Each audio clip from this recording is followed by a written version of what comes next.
Hello everyone, welcome to Jeopardy Place. I'm your host for today, Jeopardoge, and on today's episode of How to Wager in Final Jeopardy Like a Pro, I will be covering the lock tie scenario.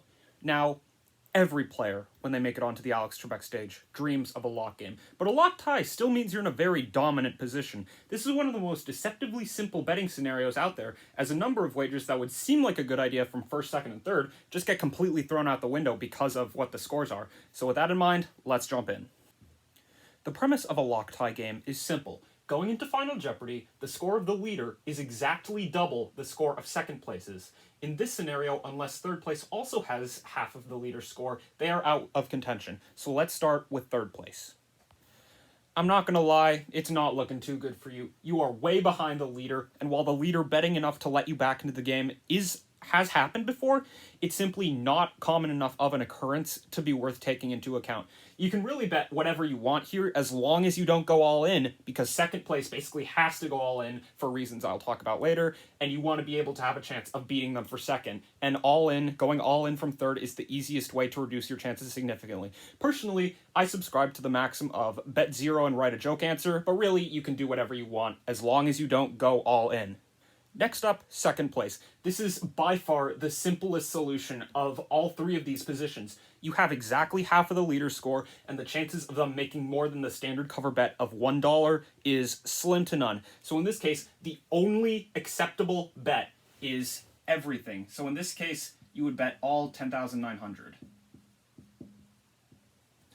You may think, oh, what if I want to just cover third place's doubled score? Don't do that. Seriously, it's a bad idea. The leader, like I said, the leader betting enough to let third back into the game, or second back into the game, even if they don't go all in, that's happened before, but it's not common enough for it to be worth taking into consideration, and it's also a massive strategic blunder that most people, if they're on the dominant end of a lock tie scenario, they'll know to avoid that. So just go all in no matter what.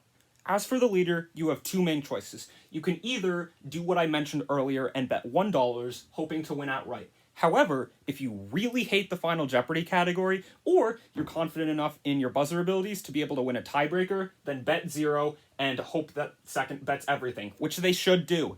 Those are your only two options for reasons I'll get into in a second. And I should also mention that unless you are absolutely sure that you're not going to get final right, bet $1. You could have been dominating the buzzer the entire game. You could literally be like the next Ken Jennings in terms of how good you are on the buzzer, but you're never guaranteed to win a buzzer race. There's always the chance that second will get in before you, and then that $0 wager will turn out to be your doom. So if you are confident enough that you won't get final right, bet zero. Otherwise, bet $1.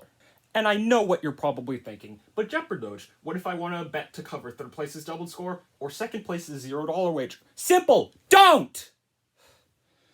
The thing is, in this scenario, not every second place player goes all in. So while it may seem like a good idea in order to maximize your winnings, there's no guarantee that second place knows that you have to go all in.